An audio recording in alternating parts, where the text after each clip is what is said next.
எல்லாருக்கும் வணக்கங்க. எல்லாரும் நல்லா இருக்கீங்களா? இன்றைக்கி நம்ம கண்ணம்மா சுலகில் என்ன வீடியோ பார்க்க போகிறோம்னா, தீபாவளிக்கு காரசாரமான காரா பூந்தி தாங்க இன்றைக்கி நம்ம செய்ய போகிறோம். கிராமத்து டீ கடைகள்ல எல்லாம் காரா பூந்தி இந்த மாதிரி கிடைக்கும். கண்ணம்மா கைப்பக்குவத்தில் செஞ்சுருக்கேன். ஒரு மாதம் ஆனாலும் காரல் வடை அடிக்காது, முறுமுறுப்பு தன்மை மாறாதுங்க. இதே பக்குவத்தில் செஞ்சு சாப்பிட்டு பாருங்கள். 1/4 கிலோ கடலை மாவு எடுத்துக்கிறலாம். இந்த 1 கிண்ணங்க நல்லா சுத்தமாக சலிச்சு எடுத்துக்கிறலாம். கடையில் வாங்கின மாவு தான். நல்லா சலிச்சாச்சு. ஒரு 2 1/2 ஸ்பூன் பச்சரிசி மாவு சேர்த்துக்கலாம். அந்த மாவு சேர்க்கும்போது முறுமுறுப்பாக நல்லாயிருக்கும் சாப்பிட்றதுக்கு. அதனால தான் நம்ம பச்சரிசி மாவு சேர்க்குறோம். ஒரு பிஞ்சளவு ஆப்ப சோடா, தூள் உப்பு கொஞ்சம் சேர்த்துக்கலாம் தேவையான அளவு. ஃபுல்லாக மாவில் நல்லா கலந்ததுக்கப்புறமா கட்டி பெருங்காயன்றனால தட்டி ஊற வச்சுருந்தேங்க தண்ணியில். அந்த தண்ணியும் சேர்த்துக்கிறலாம். தேவையான அளவு தண்ணி கொஞ்சம் கொஞ்சமாக சேர்த்து நம்ம நல்லா கலந்துக்கிறலாம். மொத்தமாக தண்ணி ஊற்றியாச்சுன்னா ஒன்று தண்ணியாக போயிடும், இல்லைன்னா கெட்டியாயிரும். அதனால் நம்ம கொஞ்சம் கொஞ்சமாகவும் தண்ணி ஊற்றி இது பண்ணிக்கிறலாங்க. நம்ம பக்குவம் பார்த்து அப்படியே தண்ணி தேவையான அளவு அப்படியே ஊற்றிட்டு அப்படியே நிப்பாட்டிக்கிறலாம். இல்லைன்னா தண்ணியாகிடுச்சுன்னா இந்த பக்கமும் போதுங்க.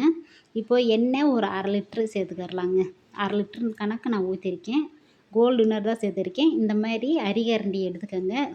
ஜல்லிக்கரண்டி ஓட்டடையாக இருக்குது பார்த்தீங்களா, அந்த மாதிரி கரண்டி எடுத்துகிட்டு எண்ணெய் நல்லா காயவும் தான் நம்ம ஒரு கரண்டியாக மோந்து ஊற்றணும். மாவு இந்த மாதிரி பக்கத்துலேயே வச்சுக்கோங்க. அந்த எண்ணெய் சட்டி பக்கத்துலேயும் அந்த அடுப்பு மேலேயே வச்சுக்கிட்டிங்கன்னா ஊற்றுறதுக்கு உங்களுக்கு தோதாக இருக்கும். இந்த மாதிரி அப்படியே அழுத்தம் கொடுத்தீங்கன்னா அப்படியே நல்லா பூந்தி விழுகும். பார்க்கும்போதே தெரியும் பாருங்க. அந்த எண்ணெய் பக்கத்தில் கரண்டி வைக்காமல் கொஞ்சம் மேலே தூக்கியே வச்சுக்கோங்க. இப்போ ஒரு கரண்டி ஊற்றியாச்சுங்க. நல்லா வெந்து வரட்டும். நல்லா கலர் மாறி வரணும். நான் பார்த்தீங்கன்னா இந்த போடுறது கலர் மாறுறதுக்கு முன்னாடி எடுத்துட்டேன். 2வது போடும்போது அந்த பூந்தி போடும்போது அந்த பூந்தி எடுக்கிறதுக்கு முன்னாடி இதையும் போட்டு நல்லா வெந்ததுக்கப்புறம் எடுத்தேங்க. அந்த தவறை செய்யாதீங்க. ஒவ்வொரு தடவையும் போடும்போது இந்த மாதிரி கரண்டியே நல்லா சுத்தம் பண்ணிட்டு தாங்க நம்ம பூந்தி போடவே ஆரம்பிக்கணும். இல்லைன்னா அந்த ஓட்டையில் நல்லா அடைச்சிக்கிறோம். இதை நீங்கள் ஃபாலோ பண்ணுங்கள். பூந்தி நல்லா இந்த மாதிரி நல்லா விழுகும். நம்ம அந்த மாதிரி சுத்தம் பண்ணிட்டு போடும்போது அடைக்காமல். பார்க்கும்போதே அருமையாக இருக்குது பாருங்கள். இப்போ ஃபுல்லாக நெருக்கி போட்டாச்சுன்னு பகுதி மாவு இருக்குங்க. இப்போ ஃபுல்லாக போட்டாச்சு. இது லாஸ்ட்டு மாவு.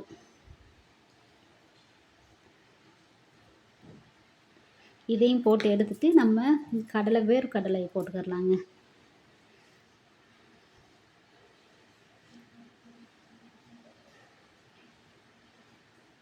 வேர்க்கடலை இந்த ஒரு பவுல் சேர்த்துக்கிறலாம். எண்ணெய் கம்மியாக இருக்கிறனால இந்த கரண்டிலேயே நம்ம பொரிக்க முடியல. அதனால் மறுபடியும் எண்ணெயிலே போட்டாச்சு. வறுத்த கடலைன்றனால நம்ம அந்த லேசாக அந்த எண்ணெய் சூடில் இருந்தாலே போதும், டக்குன்னு எடுத்துடுறோம். இல்லைன்னா கருகிருங்க. இந்த வேர்க்கடலை, பொட்டுக்கடலை, இந்த முந்திரி, கருவேப்பிலை எல்லாம் சேர்த்து சாப்பிடும்போது அந்த பூந்தியோட டேஸ்ட்டே வேறு லெவலு தாங்க. இப்போது பொட்டுக்கடலை அதே பவுலில் ஒரு பவுல் சேர்த்துக்கிறலாம்.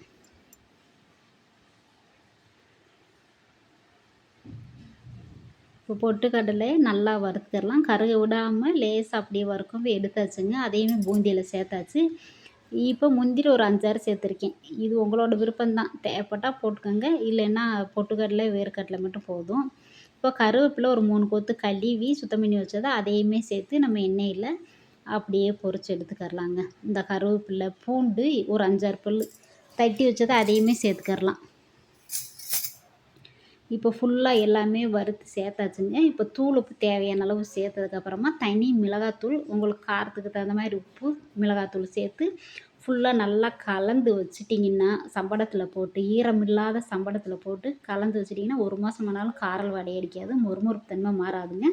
அந்த சம்படத்து மூடியில் கவர் மேலே போட்டு மூடி வச்சுட்டிங்கன்னா அந்த காற்று போகாமல் நல்லாயிருக்கும். சின்ன பாத்திரனால கலக்க முடியல. அடுத்து பெரிய பாத்திரத்தில் போட்டு நல்லா கலந்து வச்சுக்கிறலாம். வீடியோ பிடிச்சிருந்துச்சுன்னா லைக், ஷேர், கமெண்ட் பண்ணுங்கள். பாய், நன்றி, வணக்கம்.